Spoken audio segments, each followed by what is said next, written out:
Mesdames, Messieurs, le symposium est consacré aux jeunes, aux enfants, aux adolescents et à leur santé mentale. Dès lors, il convient d'écouter leurs témoignages. Nous avons eu la chance de pouvoir faire appel à M.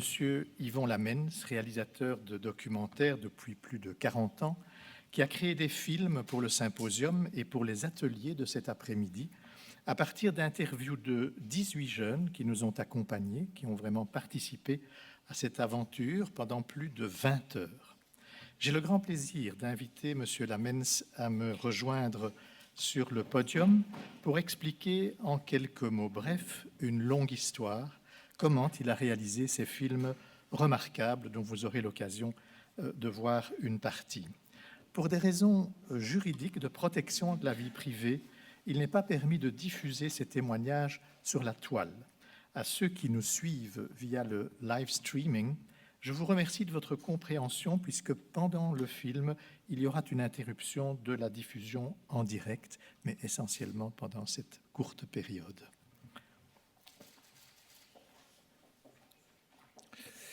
Majesté, Mesdames, Mesdemoiselles, Messieurs, je remercie les médecins de cette commission de leur confiance pour la réalisation du film qui va vous être présenté sur la santé mentale, sujet, Majesté, qui vous tient à cœur. Tous les jeunes qui sont dans le film ont tout de suite accepté. Ils se sont livrés grâce à une confiance mutuelle.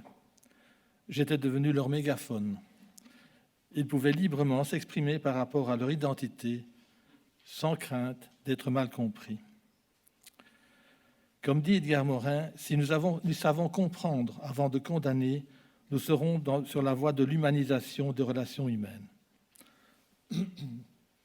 J'ai souvent remarqué que les gens qui se permettent de juger sont en général incapables de comprendre l'autre, car quand on cesse d'écouter, on cesse d'aimer.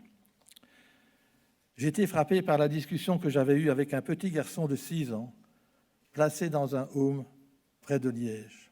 C'était juste après les graves inondations et je lui ai demandé si cela le touchait de voir ce drame. Il m'a répondu qu'il était triste, surtout de voir les animaux se noyer. Et je lui ai demandé quel métier il voudrait faire plus tard. Il m'a répondu fermier, puis a tout de suite ajouté d'abord maçon. Et pourquoi, lui demandai-je? Pour construire un grand mur autour de ma ferme.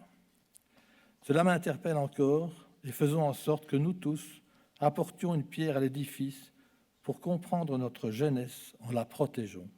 Je vous remercie.